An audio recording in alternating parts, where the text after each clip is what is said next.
স্টোরিফ্লেক্স বাংলা চ্যানেলে আপনাকে স্বাগতম। একটা মানুষ মৃত্যুর মুখে পড়ে গেলেও যখন নিজের সন্তানের জন্য প্রতিশোধ নিতে উঠে দাঁড়ায়, তখন সে আর সাধারণ মানুষ থাকে না। আজকে আমি এমনই এক বাস্তব কাহিনীর ওপর ভিত্তি করে তৈরি মুভি দ্য রেভেন্যান্টের বাংলা এক্সপ্লেন নিয়ে হাজির হয়েছি। একটা ভাল্লুকের আক্রমণ, বেঁচে থাকার অসাধারণ লড়াই আর এক বাবার প্রতিশোধের গল্প। চলুন শুরু করা যাক। 1823 সাল, আমেরিকার এক বরফে ঢাকা বন্য জঙ্গলে শুরু হয় এই গল্প। ক্লাস একজন অভিজ্ঞ শিকারী, তার ছেলে হক এবং আরও কিছু শিকারী সঙ্গীদের নিয়ে ওষুধ চামড়া সংগ্রহ করছিল। এক সময় তাদের উপর আক্রমণ করে আদিবাসীরা। দলের অনেকেই মারা যায়। গ্লাস এবং বাকি কয়েকজন পালিয়ে একটি নদীর তীরে ওঠে। এখানেই শুরু হয় গ্লাসের বেঁচে থাকার যাত্রা।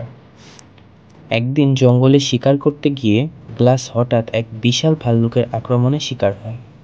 ভাল্লুকটি তাকে মারার জন্য বারবার কামড়ে ও থেতলে দিয়ে যায়, কিন্তু গ্লাস শেষ পর্যন্ত ভাল্লুকটিকে মেরে ফেলে। সে এতটাই আহত হয়ে পড়ে সে কথা বলতেও পারে না, চলাফেরা তো দূরের কথা। দলের কিছু সদস্য তাকে বাঁচিয়ে রাখার দায়িত্ব নেয়। তাদের মধ্যে ছিল জন নামের একজন ঠান্ডা মাথার স্বার্থপর মানুষ। জন বুঝতে পারে গ্লাস বেঁচে থাকবে না। সে গ্লাসের সামনে তার ছেলেকে খুন করে এবং তাকে কবর দিয়ে পালিয়ে যায়। তবে গ্লাস মরেনি। সে ধীরে ধীরে গর্ত থেকে বের হয়। শরীরে শত ব্যথা নিয়েও বরফে ঢাকা পাহাড় আর নদী জঙ্গলের ভেতর দিয়ে হাঁটতে থাকে। সে খেয়েছে গাছের শেকড়, পচা মাংস, এমনকি একবার মৃত ঘোড়ার ভিতরেও ঢুকে যায়।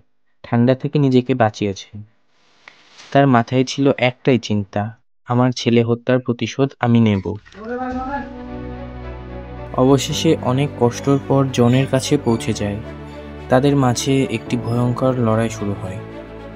শেষ পর্যন্ত জনকে হত্যা না করে সে আদিবাসীদের হাতে ছেড়ে দেয়। গ্লাস প্রতিশোধ নেয়, কিন্তু চোখে জল নিয়েও আকাশের দিকে তাকিয়ে থাকে আর বলে, সব হারিয়ে এখন কেবল আমি বেঁচে আছি। এই ছিল দ্য রেভেন্যান্ট মুভির গল্প, এক অসাধারণ বেঁচে থাকার এবং প্রতিশোধের কাহিনী। লিওন্ড্রো ডিক্যাপ্রিও এই চরিত্রে অভিনয়ের মাধ্যমে সে অস্কার পুরস্কারটি জিতেছেন। ভিডিও ভালো লাগলে একটি লাইক দিও, চ্যানেলটি সাবস্ক্রাইব করো আর কমেন্টে জানাও কেমন লাগলো এই বেঁচে থাকার লড়াইটি। পরের পর্বে দেখা হবে আরও একটি দুর্দান্ত সিনেমা এক্সপ্লেইন নিয়ে। আল্লাহ হাফেজ।